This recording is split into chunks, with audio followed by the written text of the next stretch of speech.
নমস্কার বন্ধুরা, online education zone চ্যানেলে সবাইকে স্বাগতম। আজকে আমরা ডব্লিউপি কেপির প্র্যাকটিস সেট নাম্বার 2 নিয়ে আলোচনা করব। এই সমস্ত কোশ্চেনগুলি তোমাদের ডব্লিউপি এবং কেপি পরীক্ষার জন্য খুবই গুরুত্বপূর্ণ। তোমরা এই কোশ্চেনগুলো অবশ্যই খাতায় নোট করে নেবে। চলো শুরু করা যাক। অরাইজা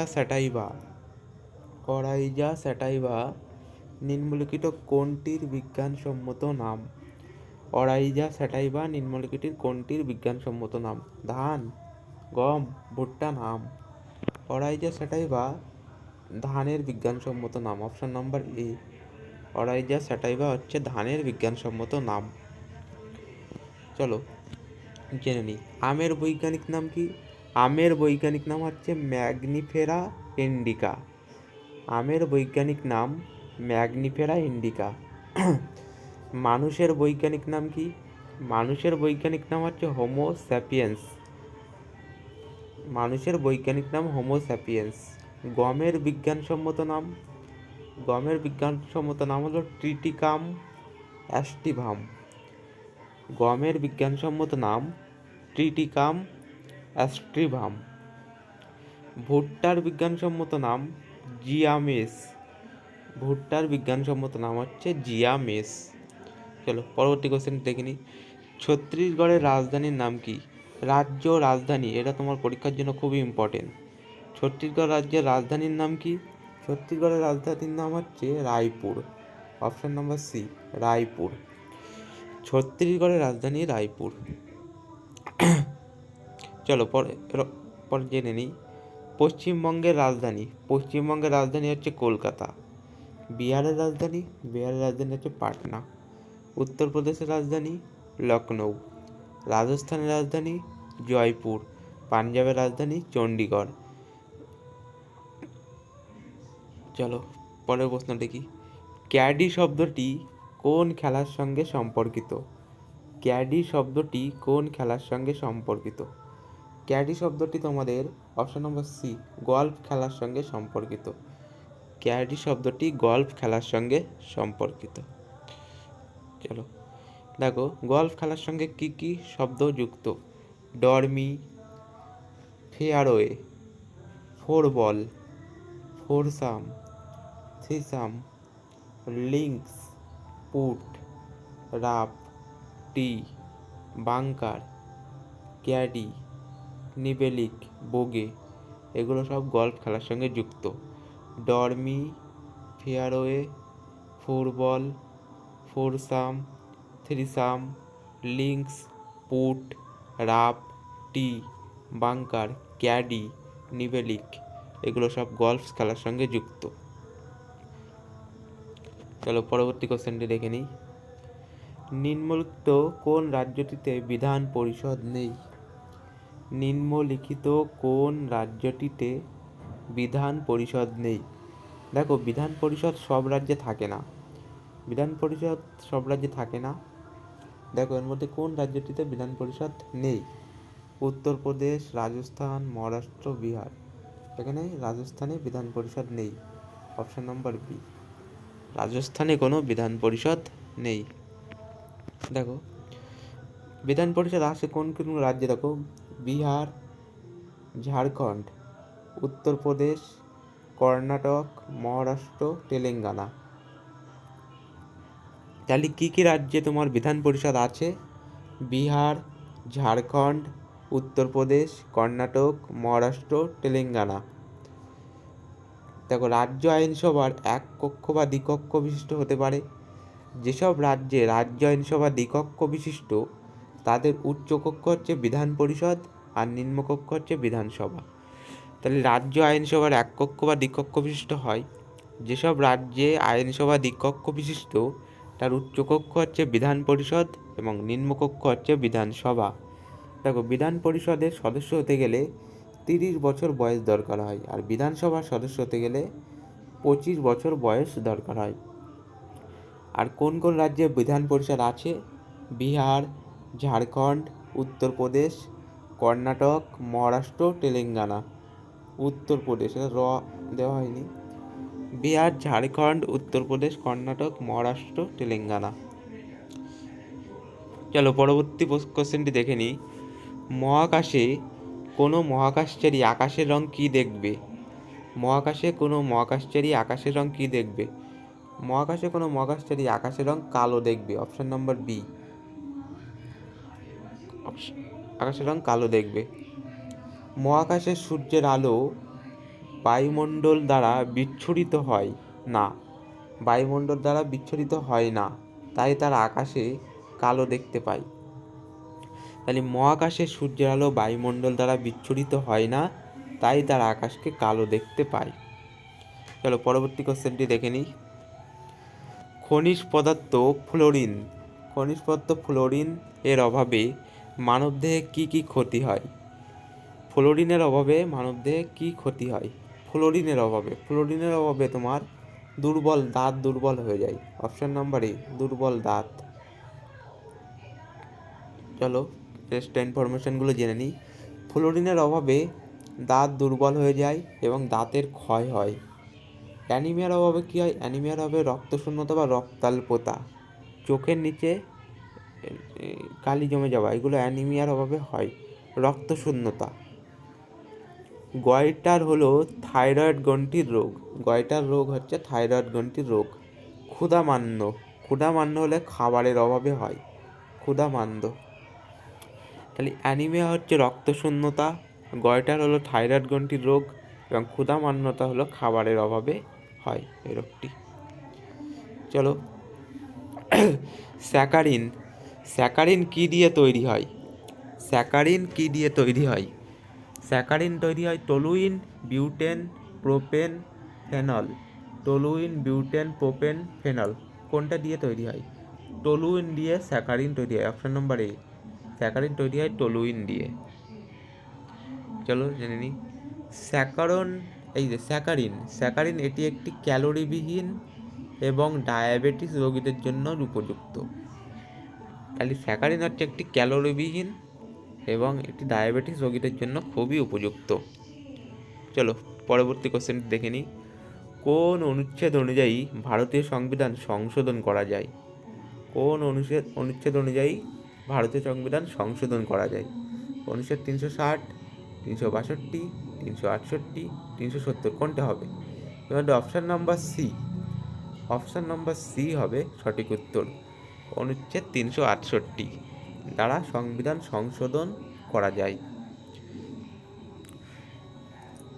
ভারতীয় সংবিধানের অনুচ্ছেদ 368 সংবিধান সংশোধন করার ক্ষমতা দেয়। এই অনুচ্ছেদ অনুসারে সংসদ সংবিধানের যে কোনো আইন নিয়ম সংশোধন করতে পারে, এমনকি মৌলিক অধিকারগুলোকেও সংশোধন করতে পারে। দেখো পরবর্তী কোশ্চেন। বন্দিপুর অভয়ারণ্য কোথায় অবস্থিত? বন্দিপুর অভয়ারণ্য কোথায়? গুজরাটে, রাজস্থানে, উড়িষ্যায় না কর্ণাটকে। অপশন নম্বর ডি, কর্ণাটকে। তাহলে বন্দিপুর অভয়ারণ্য অবস্থিত কর্ণাটকে। দেখো পশ্চিমবঙ্গের কয়েকটি জাতীয় উদ্যান আমরা জেনে নিই। সুন্দরবন জাতীয় উদ্যান, এটা কোথায় অবস্থিত? দক্ষিণ 24 পরগনায়। কত সালে? 1984 সালে। এর আয়তন হচ্ছে 1330.10 বর্গ কিলোমিটার। তাহলে বক্সা জাতীয় উদ্যান কোথায়? বক্সা জাতীয় উদ্যান আলিপুরদুয়ারে, এটি 1992 সালে তৈরি এবং এর আয়তন হচ্ছে 117.10 বর্গ কিলোমিটার।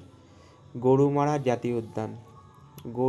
জাতীয় উদ্যান, এটি জলপাইগুড়ি জেলায়, ওয়েস্ট বেঙ্গলের, 1994 সালে, আর এর আয়তন হচ্ছে 79.45 বর্গ কিলোমিটার।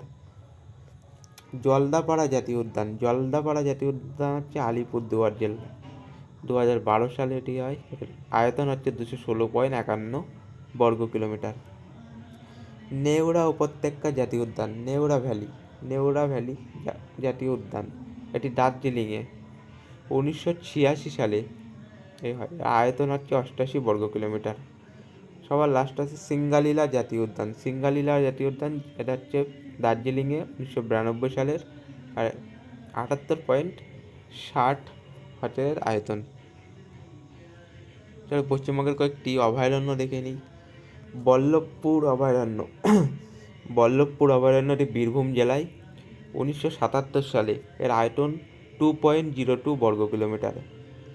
বেঠুয়া ডহরি বন্যপ্রাণী অভয়ারণ্য, বেটুয়া ডহরি, এটি নদিয়া জেলায় 1980 সালে তৈরি এবং এর আয়তন হচ্ছে 0.67 বর্গ কিলোমিটার। বিভূতিভূষণ বন্যপ্রাণী অভয়ারণ্য, বিভূতিভূষণ বন্যপ্রাণী অভয়ারণ্য, এটি উত্তর 24 পরগনা জেলায় অবস্থিত 1980 সালে এবং 0.64 এর আয়তন। বক্সা বন্যপ্রাণী অভয়ারণ্য, বক্সা বন্যপ্রাণী অভয়ারণ্য কোথায়? আলিপুরদুয়ারে, এটি 1986 সালের, আয়তন 267.92 এর আয়তন। চলো, এশিয়ার বৃহত্তম নদী কোনটি? এশিয়ার বৃহত্তম নদী কোনটি? এশিয়ার বৃহত্তম নদী সিন্ধু হবে না, সিন্ধু এশিয়ার বৃহত্তম নদী না। গঙ্গা হবে না, হোয়াংহো না, Yangtze, option number D. Yangtze নদী হচ্ছে এশিয়ার বৃহত্তম নদী। দেখো, ইয়াংজে নদী এশিয়ার দীর্ঘতম না, এটা বৃহত্তম নদী। বৃহত্তম নদী, বিশ্বের চতুর্থ দীর্ঘতম নদী। এর 6301 কিলোমিটার বা 3915 মাইল দৈর্ঘ্য। চলো, নিচের কোনটিকে বাদামি কয়লা বলে? বাদামি কয়লা, বাদামি কয়লা কাকে বলে? বাদামি কয়লা, বাদামি কয়লা বলা হয়, বাদামি কয়লা বলা হয় লিগনাইটকে। অপশন নম্বর বি, লিগনাইটকে বাদামি কয়লা বলা হয়। পরবর্তী দেখো, লিগনাইট হলো সবচেয়ে কম মানের কয়লা। এটি বাদামি রঙের এবং এতে উচ্চ আর্দ্রতা থাকে। লিগনাইটকে সাধারণত বিদ্যুৎ উৎপাদনে ব্যবহার করা হয়। লিগনাইট হলো সবচেয়ে কম মানের কয়লা। এটি বাদামি রঙের এবং এতে উচ্চ আর্দ্রতা থাকে। লিগনাইটকে সাধারণত বিদ্যুৎ উৎপাদনে ব্যবহার করা হয়। পরবর্তী প্রশ্ন দেখো, নীল গ্রহ কাকে বলে? নীল গ্রহ কাকে বলা হয়? নীল গ্রহ বলা হয় পৃথিবীকে। Option number B, option number A, নীল গ্রহ বলা হয় পৃথিবীকে। পৃথিবীকে নীল গ্রহ বলা হয়। দেখো, পৃথিবী একটি নীল গ্রহ হিসাবে পরিচিত। আমরা পৃথিবীতে বাস করি। সূর্য থেকে দূরত্বের হিসাবে এটি তৃতীয় গ্রহ। জীবন কেবল এই গ্রহে বিদ্যমান। প্রায় 4.5 বিলিয়ন বছর আগে পৃথিবী গঠিত হয়েছিল। এটা মনে রাখবে, পৃথিবী থেকে সূর্যের দূরত্ব প্রায় 15 কোটি কিলোমিটার। পৃথিবী থেকে সূর্যের দূরত্ব প্রায় 15 কোটি কিলোমিটার এবং সূর্য থেকে পৃথিবীতে আলো আসতে সময় লাগে 8 মিনিট। সূর্য থেকে পৃথিবীতে আলো আসতে প্রায় 8 মিনিট সময় লাগে, প্রায় 8 মিনিট সময় লাগে। চলো, পরবর্তী কোশ্চেন দেখে নিই। কোন সভ্যতার অধিবাসীরা প্রথম নিকাশি ব্যবস্থার প্রচলন করে? নিকাশি ব্যবস্থার প্রচলন করে প্রথম সিন্ধু সভ্যতার অধিবাসীরা। অপশন নম্বর সি, সিন্ধু সভ্যতার অধিবাসীরা প্রথম নিকাশি ব্যবস্থার প্রচলন করে। দেখো, হরপ্পা সভ্যতা আবিষ্কার করে কে? দয়ারাম সাহানি। এটি কোথায়? রাভি নদীর তীরে অবস্থিত। হরপ্পা আবিষ্কার হয় কত সালে? 1921 সালে। 1921 সালে হরপ্পা আবিষ্কার হয়। মহেঞ্জোদারো আবিষ্কার করেন রাখাল দাস বন্দ্যোপাধ্যায়। এটি কোথায়? সিন্ধু নদীর তীরে অবস্থিত এবং এটি আবিষ্কার হয় 1922 সালে। তাহলে হরপ্পা আবিষ্কার করে দয়ারাম সাহানি, এটি রাভি নদীর তীরে অবস্থিত এবং এটি 1921 সালে আবিষ্কার করা হয়। মহেঞ্জোদারো আবিষ্কার করেন রাখাল দাস বন্দ্যোপাধ্যায়, এটি সিন্ধু নদীর তীরে অবস্থিত এবং 1922 সালে আবিষ্কার করা হয়। পরবর্তী কোশ্চেন, কত সালে সর্বভারতীয় কিষাণ সভা প্রতিষ্ঠিত হয়েছিল? সর্বভারতীয় কিষাণ সভা প্রতিষ্ঠিত হয় 1936 সালে। অপশন নম্বর সি, 1936 সালে সর্বভারতীয় কিষাণ সভা প্রতিষ্ঠা হয়। দেখো, ভারতীয় জাতীয় কংগ্রেসের কোন অধিবেশনে পূর্ণ স্বরাজের অঙ্গীকার নেওয়া হয়েছিল? পূর্ণ স্বরাজের দাবি করা হয় কোন অধিবেশনে? লাহোর অধিবেশনে পূর্ণ স্বরাজের দাবি করা হয় এবং এর সভাপতি ছিল ডক্টর জওহরলাল